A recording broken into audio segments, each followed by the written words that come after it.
Assalamualaikum warahmatullahi wabarakatuh. Tapi pun, saya Listian Utama, calon pengajar praktik angkatan 9, berasal dari Kabupaten Tanggamus, Provinsi Lampung.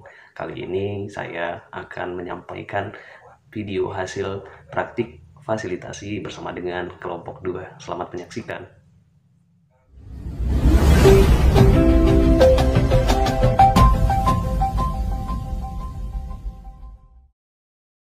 Assalamualaikum warahmatullahi wabarakatuh. Waalaikumsalam warahmatullahi Waalaikumsalam. wabarakatuh. Selamat pagi Bapak Ibu calon guru penggerak yang hebat. Alhamdulillah kita telah bertemu pada Lokakarya ke-6. Kali ini saya akan menyampaikan tujuan dari Lokakarya ke-6 ini, namun sebelumnya izinkan saya untuk memperkenalkan diri. Nama saya Listian Utama, saya mengajar di SDN 1 Kuripan, Kecamatan Limau sebagai guru pendidikan agama Islam, dan saya tinggal di Kisti Kabupaten Tanggamus.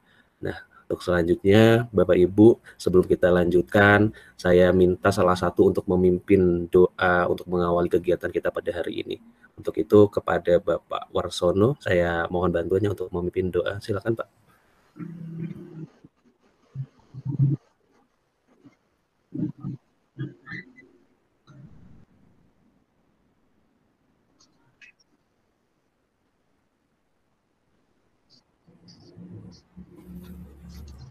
Terima kasih Pak Warsono atas bantuannya.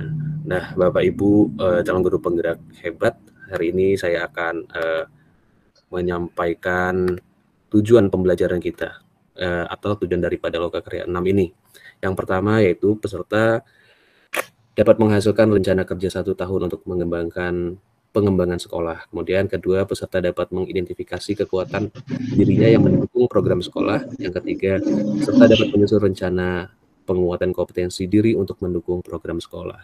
Kemudian selanjutnya yaitu indikator keberhasilannya nanti diharapkan ada beberapa indikator ini, diantaranya peserta menghasilkan rencana pengembangan sekolah yang berdampak pada murid sesuai kondisi sumber daya sekolah, peserta menghasilkan rencana penguatan kompetensi diri sebagai pemimpin pembelajaran untuk mendukung pengembangan sekolah. Bapak Ibu mengikuti kesepakatan kelas yang sudah pernah kita buat sebelumnya, terutama dalam hal mengaktifkan kamera dan juga mematikan mikrofon sebelum saya persilahkan untuk berbicara.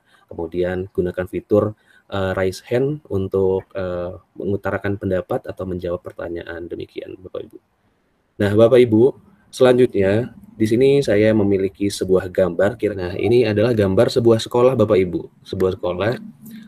Boleh saya minta partisipasinya Ibu Sepa? Ya, Ibu Sepa bisa sebutkan sumber daya apa ataupun aset apa yang dimiliki oleh sekolah tersebut, Ibu?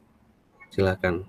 Baik, Bapak, terima kasih. Kalau saya lihat gambar tersebut, aset yang dimiliki sekolah itu lingkungan di sekitar sekolah itu lingkungannya yang pertama ya luas, kemudian ada masjid di sana yang tentu saja masjid tersebut bisa kita manfaatkan untuk melakukan kegiatan ibadah bersama para siswa. Mungkin itu, Pak. Terima kasih. Iya, bagus. Terima kasih, Bu Sepa.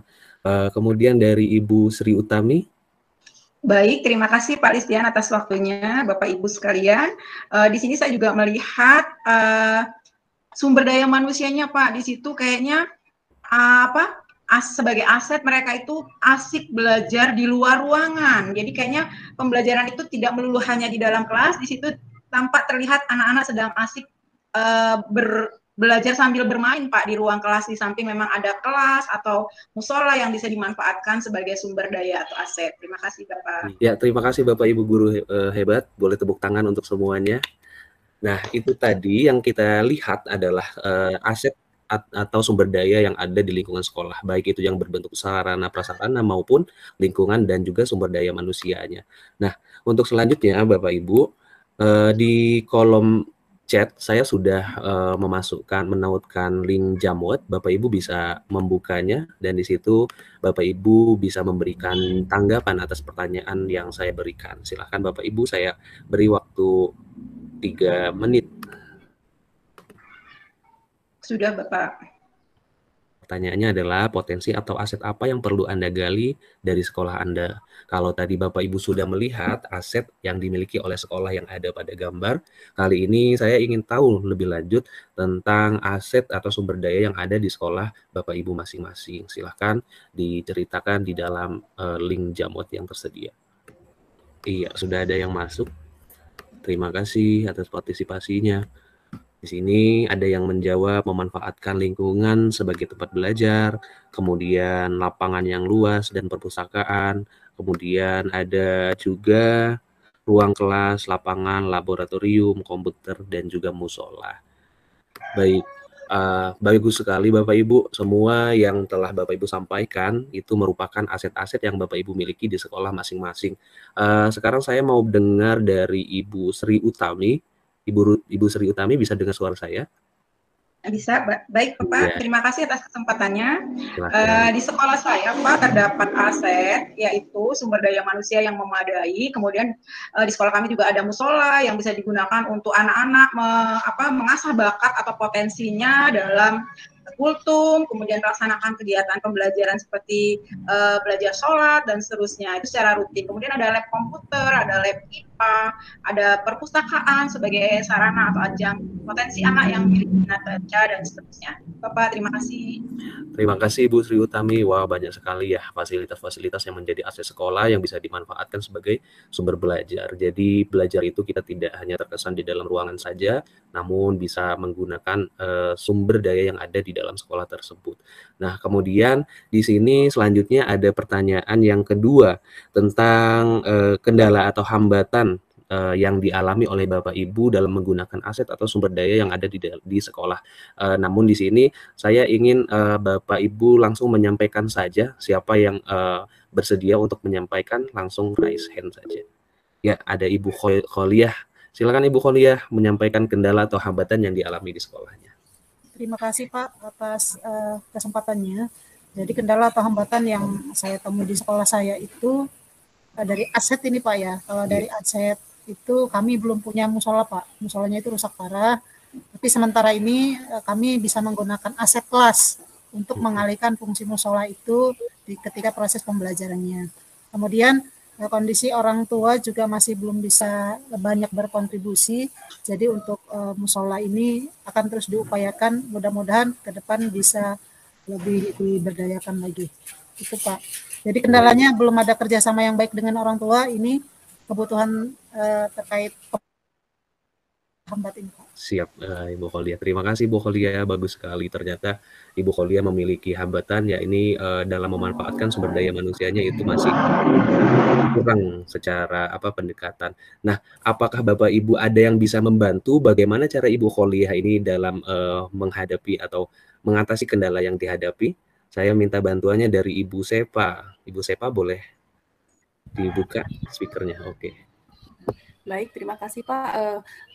Kalau menurut saya untuk mengatasi hambatan yang tadi dihadapi Ibu Kholiah itu yang pasti harus komunikasi intens dengan orang tua, bisa melalui komite, kemudian mengadakan rapat dengan komite, menyatakan atau mengungkapkan apa sih yang diinginkan oleh sekolah sehingga akan ada hubungan timbal balik antara sekolah dengan orang tua. Gitu saja Pak, terima kasih. Iya betul. Terima kasih Ibu Sepa. Seperti itulah Bapak Ibu. Bapak Ibu sudah mulai tergambarkan ya bagaimana cara mengatasi hambatan atau kendala. Jadi ketika kita memiliki aset yang terbatas di sekolah, jadi manfaatkanlah sumber daya yang ada di lingkungan sekolah, bukan hanya di dalam sekolah saja. Misalnya tadi Bu Kholiah mengatakan kendalanya belum ada musola, kita harus memanfaatkan aset yang ada di lingkungan sekitar seperti musola warga, kita bisa pergunakan dengan melalui komunikasi dengan warga. Dengan demikian kerjasama antara sekolah dengan warga sekitar juga akan terjalin baik seperti itu Bu Kholiah.